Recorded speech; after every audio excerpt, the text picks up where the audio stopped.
Hey guys, this is Aisha Shelton. And this is Kevin Shelton, Welcome back to Marriage and Real Estate. episode 12 Growing Your Family and Growing Your Team. Hey, welcome back, Aisha. How are you? Whew, just growing a family and a team. So, for those of you who is the first time visiting us, welcome to Marriage and Real Estate, where we talk about marriage and we talk about real estate. And we really share our journey of entrepreneurship and relationship during the course of our lives as real estate investors and business owners. Mm-hmm. So, welcome. Please like, share, and subscribe on all the channels and leave us a review if you'd be so kind. But we are here, Kevin and Aisha. Hey. Hey. Well, we're going to jump right into it. So, we're going to start off this week talking about growing your family. So, how are we growing our family, Aisha? Well, we are growing our family in one very significant way. We are having a baby. We're having a Woo! baby. And not just any baby. We're having a baby boy. Yeah, so Got it. no gender reveal here, guys. It has been revealed. We're having a baby. It's a boy. We ain't got no time for gender reveals. we don't have We having a we baby. don't have time for gender reveals, So- but we're very excited about adding a baby boy to the family. Which adds a whole new level of stress and fun and all kind of things. And I think we've lightly talked about it on previous episodes. So we in this thing. We doing it. We are. But it's brought upon us a brand new set of challenges. Mm-hmm. From tiredness and irritability to just general Yeah, I about swear life. I was a much nicer person when I was carrying a girl, but this boy, I am the typical pregnant lady with the typical pregnant person attitude, and I don't like it at all.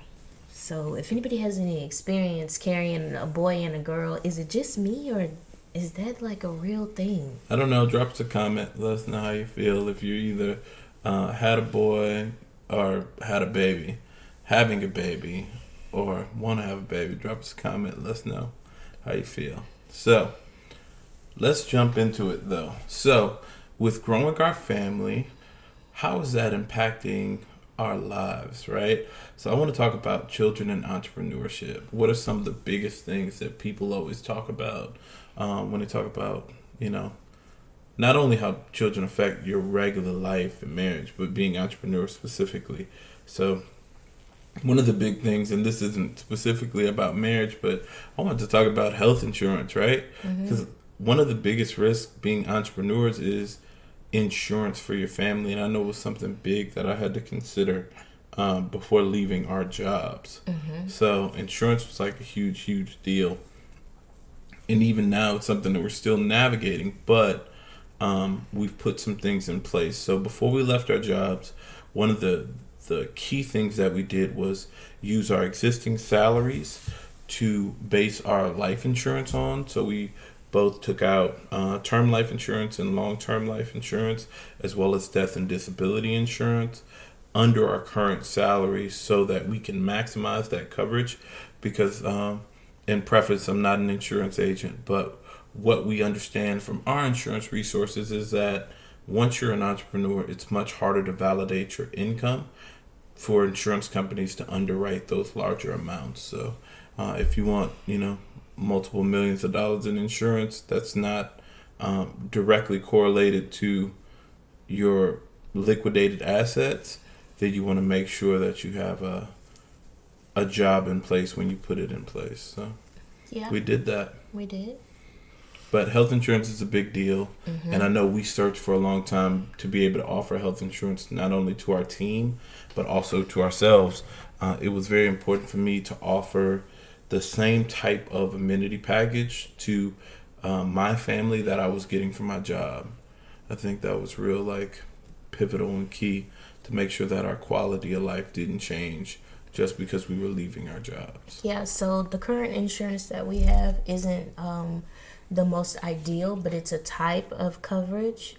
And it helps a little bit, right? But we've also explored private pay options, which seem to be very favorable, much more favorable than paying the insured prices. So that's been very interesting as well.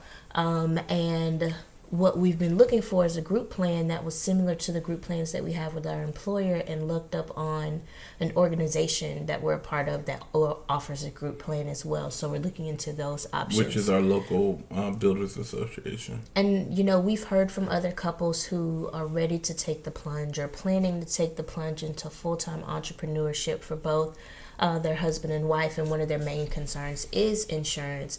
And so that's kind of where we've landed. Finding an organization that has a group plan that gives us a plan very similar to the ones at our previous employers. Everything from HSA accounts to, co-payless doctor's visits or sick visits or whatever, dental, vision, all those things that a family with people who wear glasses and have teeth need. Right. So I guess the bottom line is you want to make sure your family's taken care of. So if you're thinking about taking the plunge, or maybe one spouse is taking the plunge, you want to leverage those existing jobs to maximize your insurance coverages, whether that's health insurance, death, or life.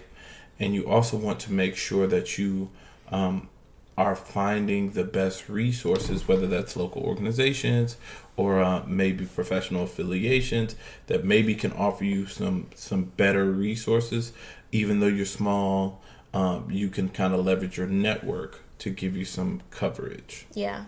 Some other cool things about children and entrepreneurship, specifically for us as real estate investors, is that our children's view of the world and home ownership and homes and what we own and what we could own is greatly expanded.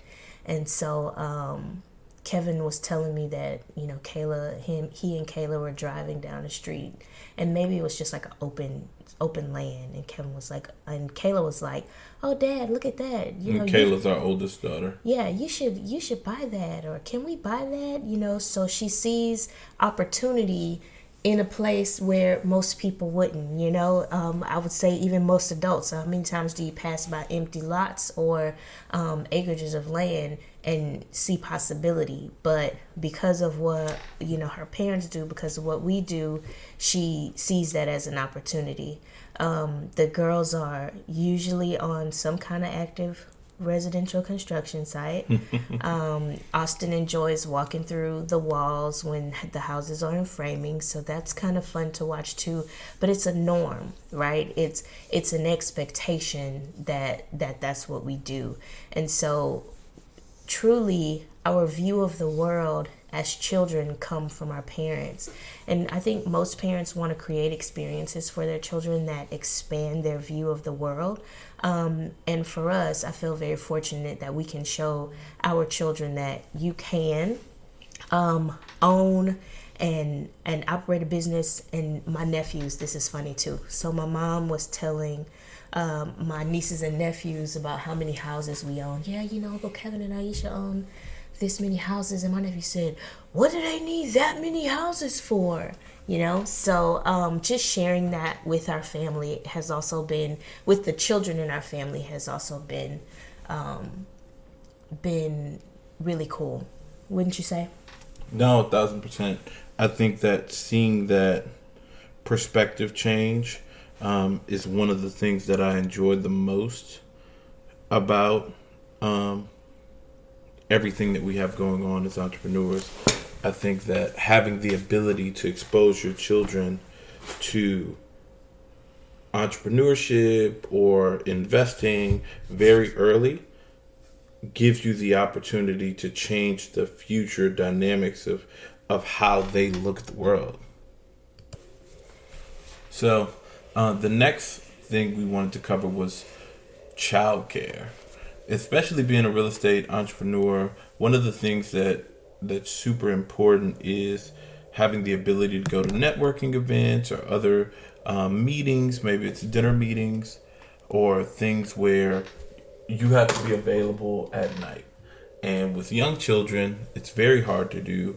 So one of the things that we try to do is enlist the help of other people, especially during the day with regular childcare. So how does childcare work with not only being an entrepreneur, but just being a parent and needing some help? So we have our children in childcare during the day, which helps us to do the work that we need to do during the day. Especially working from home, yeah. Yeah, especially working from home. But it's the evening time that's the challenge and where we need help picking up the slack. So for those networking events and for those dinners with people who are interested in investing or just building relationships with people happening in the evening time, it's kind of where we have a gap that needs to be filled. And we had my mother-in-law, and I think we've said this before, is a great help. We had a really great babysitter thing going a few months ago. Was it last year? No, that was like okay. Last year. Last year we had a really great babysitter thing going, and we kind of fell off, and now we miss her. Love my mother-in-law, miss my old babysitter for sure, and figuring that out. And I think the thing about it is, especially children being young, they forget very quickly. So if somebody's not in their life on a day-to-day basis, they don't remember them and the comfort level goes back down and you kind of start over. So if you don't use a babysitter for 6 months, they're almost a brand new person. They're a stranger. Yeah, consistency is key. I mean, I'll tell you, Austin loves when Granny shows up. To keep her, or when she gets to go to Granny's house, yay, Granny house, so that as a parent makes you feel better about leaving your children too, right? Because there's no worse feeling than leaving your kid and they're distraught. I mean, clearly distraught when you walk out of the door and you have to go to a business meeting, or to a networking event. And I mean, you're doing the things that help support them and keep the lights on, so it's needed, but you also feel some kind of way. So another one of the topics I wanted to talk about, kind of rounding that out, is how do we still remain as present parents and business owners, which is notoriously hard, right? Because you want to be there for your children every day and you want to cook them dinner at night and give them a bath every night. And sometimes it's really hard to do and run a business or be available for meetings, or you have classes or anything in the evening.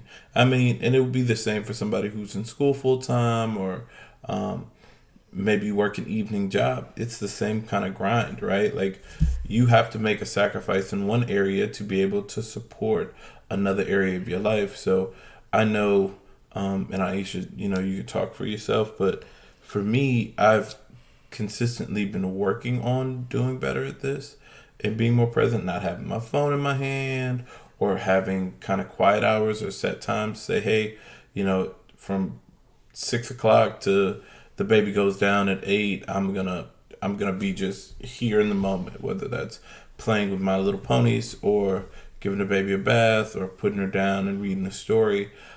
And that way I know that the moments, those memories that we're creating, are just ours and they're not clouded by work.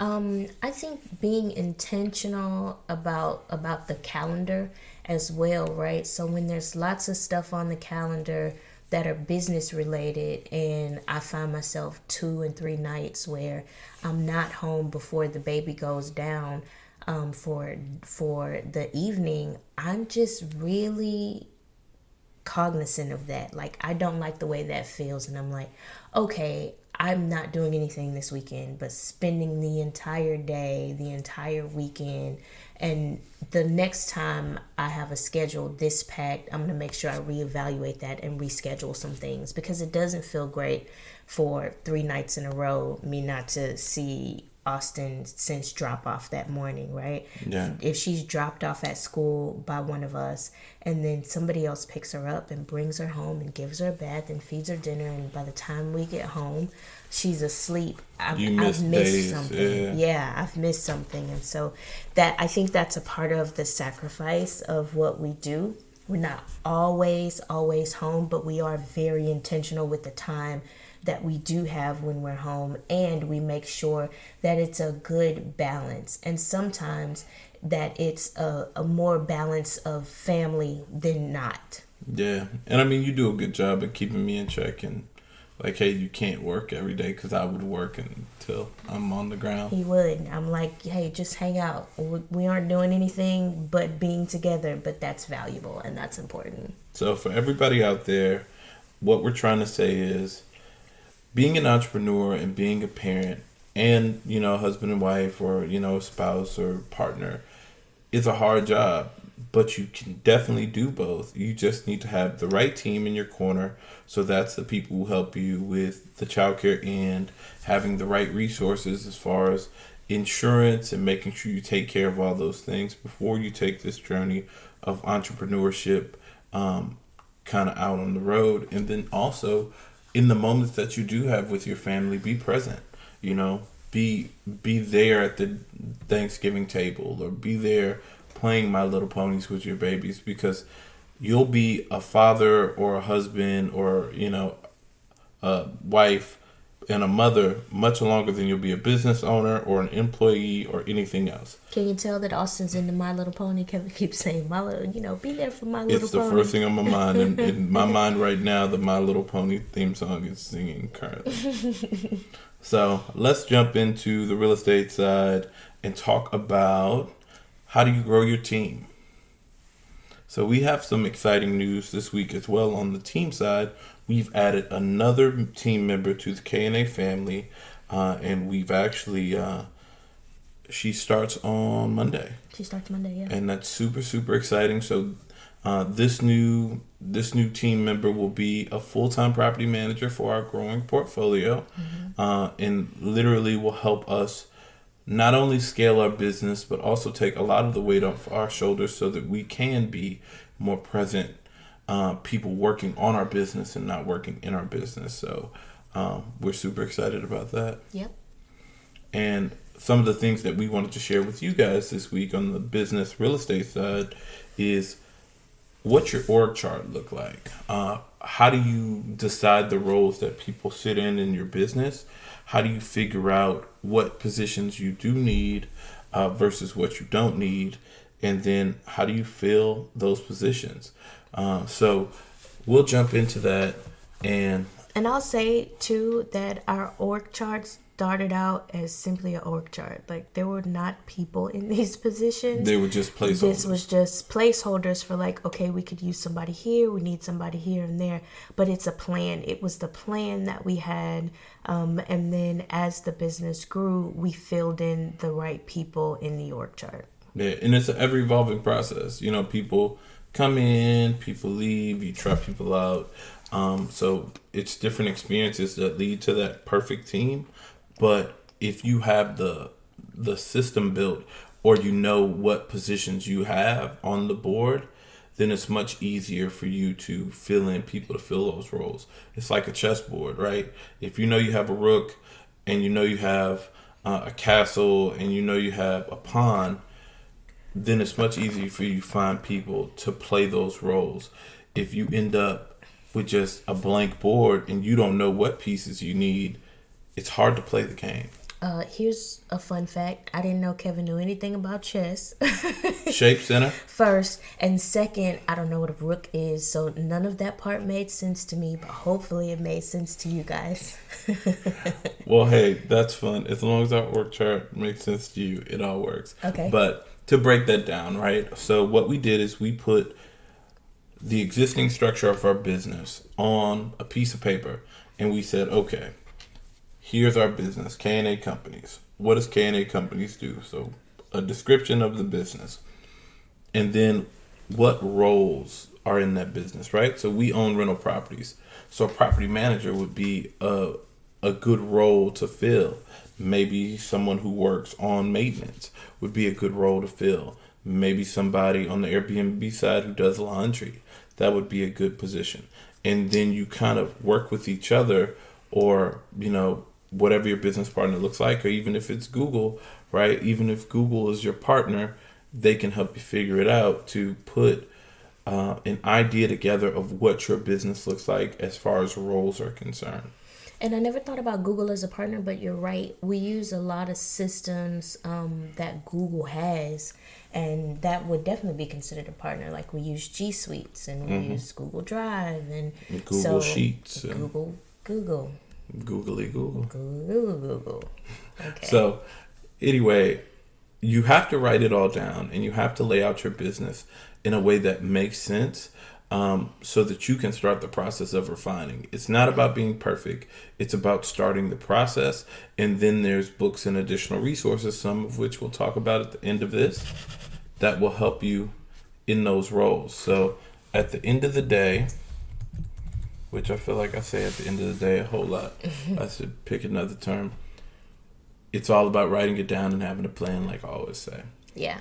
And so the next point is ultimately you should want to create a system, a business that's based on systems, and that's sellable, right? Because if you think about McDonald's, for example, McDonald's is a system that can be sold. Any franchise that, Smoothie King, Taco Bell, those are franchises that can be sold. And they're all built off of systems. So we have a little mini book club with very close friends of ours that are in the same industry that we're reading the E-Myth Real Estate Investor. And this is a little segue. That is the book recommendation. We'll bring that back at the end of the podcast. But we want to, we're involved in real estate because we love it, because of the wealth building capacity that it brings, and truly because, for Kevin, for sure, it's a passion of his. He would literally do this for free, guys, if I let him, but I don't. So so it's very easy to get caught up in the love and the passion and the fun and the profit of real estate investing, but ultimately we want to live our lives, and in order to have a life, you have to have a system. In order to live our lives with this business, we have to have a system. We don't want to be the linchpin or the cog in the business that if one of us drop dead and dies, the business would stop. So we're currently in the process of evaluating and creating systems for our business, because if one day we decide we want to walk away, we want everything to be running. Yeah. We want it to be sellable. We want somebody to be able to walk in and say, "Hey, I'd like to give you $75 million for K&A Company." And we'll say, K&A who? Your company. K&A, your company. Okay, fill your name in here, companies. Podcast included. So if you hear another voice next week, we got $75 million. And we won't be here. We won't be back. Unfortunately, we will be retired. So don't you worry. So allow us to build these systems so that we can create a business that one day will be valued at. I don't know what episode that will be, but as soon as that be, we'll let you know by our absence. You just keep coming back. You just keep coming back to see. You keep coming back until we no longer do. But no, so let's talk a little bit about how you hire people to fill in these gaps in your business. So once you establish the roles and you have a rough outline of how those systems need to function, or the systems and the type of systems you need in your business, then you need to actually hire people, right? So what's the easiest way to start the vetting process? So once you've established what the role is and how they play a part in your business, then you can start to define the job description.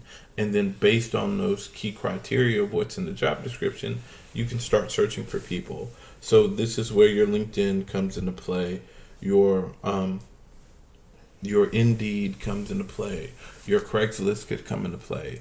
It really depends on the type of position. On social media. Yeah, no, Facebook, Instagram, they're all resources for you to use to grow your business. Our latest acquisition was, I think I mentioned on a post about needing somebody to do a few things.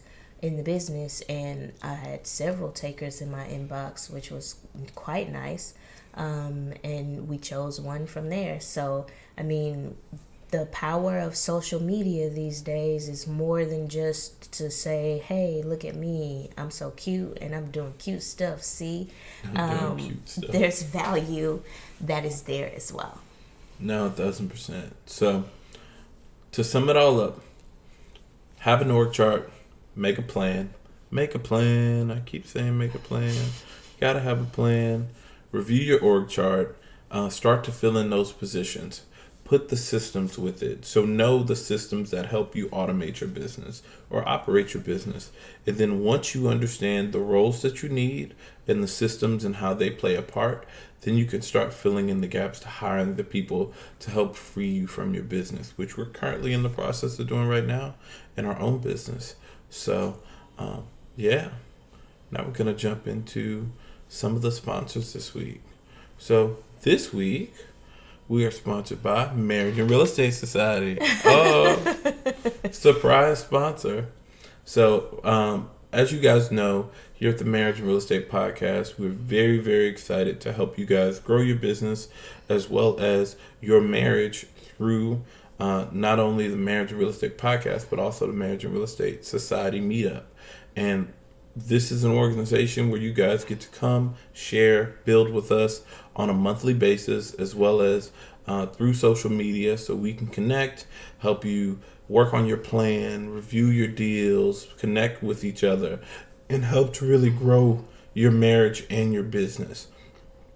So please check the links in all of our social medias, as well as at the end of the podcast in the notes. The assistant is working on a website so we can have this in a very streamlined location. Yep, so we'll have a website up shortly in the next couple of weeks, and more things to share with you guys. We originally had our first meetup scheduled for August 1st, but due to some conflicts, we pushed that back. So we'll be announcing a new date here in the next week or two with the launch of the website. And we look forward to connecting with you guys for sure. So, going into book recommendations. So this week, for the marriage book, I wanted to choose a book that's very, very informative, while it might be very, very boring and dry. But it works. So there's a great book called How to Choose the Sexier Baby by Dr. Landrum B. Shettles. And we'll have the Amazon link down in the bio. But this book is solely about conception and a method that they've actually been using since the 60s with very high success ratios on how you can actually choose the sex for your baby. So let me preface this by saying, unfortunately, we did not use these methods when we conceived our child. We were just out here in the streets. And it's so funny, yet a little embarrassing, because Kevin loves to tell people about this book and about how, how the book works and how you should do it. And if you should do it this way if you have a boy, if you want to have a boy, and do it this way if you want to have a girl. And I'm like, oh God, he's talking about it again. And neither one of our children were conceived with the methods. But I read the book several times. I had Aisha read the book as much as she could sit through it. It was a tough one, guys. But if you are as passionate about choosing the sexier baby for those families who have a house full of girls or a house full of boys, and you're gonna try it again, this might be a good book for you. Or even the people who are working on conception. The book is actually a great read for those who are just trying to get pregnant. They have a lot of methods that can help you just conceive. So definitely check out the book. The link will be below. And we're excited to share that. If you're interested in it, please drop a note in the comment down below on the socials or in a review in Apple Podcasts. Right. And the business book that we have for this week is The E-Myth Real Estate Investor by Michael Gerber, Than Merrill, and Than's business partner, Paul. And this is the book that is helping us to shape our business up into the systems that we need to run our business without us. And this is also the book that we're meeting with a few friends, a little mini book club that are investors along with us, that we're saying we're all taking a look at our business in this way and seeing how can we create these systems, how can we support each other in creating these systems so that 2 years from now, 3 years from now, these businesses really do successfully run by themselves and don't run us in the ground. And the exciting part about it is, while we've read this book before, We have. it has a different connotation with people in the book club and getting different insight, as well as it just has a different connotation now that we're deeper into the business with a larger team and more properties and more things to consider. So you want to use all these books as resources, right? You want to read and keep rereading them, because as you go through different phases in your marriage, different phases in your business, they'll become more and more relevant because everything's about timing. So That's true. The E-Myth Real Estate Investor reread when we were newbie investors, and it was good information. It hits different today. I mean, all of the things that they're talking about in the book about cash flow and your team and knowing what people are working, it is just so right on time. So wherever you are in your real estate journey, this is a great book to add to your book list for sure. And again, like Kevin said, read it once, but I guarantee you'll be rereading it as your real estate journey grows. So for all of you guys out there, we just want to wish you lots of light and lots of love and success in your businesses. I don't know where that came from. I see light and love on God. Instagram posts all the time, and it just sounds so good. Lots of light, lots of love. Lots of light and love. Well, if you need light and love, I'm wishing you light and love. Aisha doesn't look like she's wishing you light and love. I'm wishing you light and love. Right. Okay, guys. Light and love. And we'll see you next week, or you'll hear from us next week here This has been the Marriage and Real Estate Podcast. Marriage We and Real out. Estate. Bye.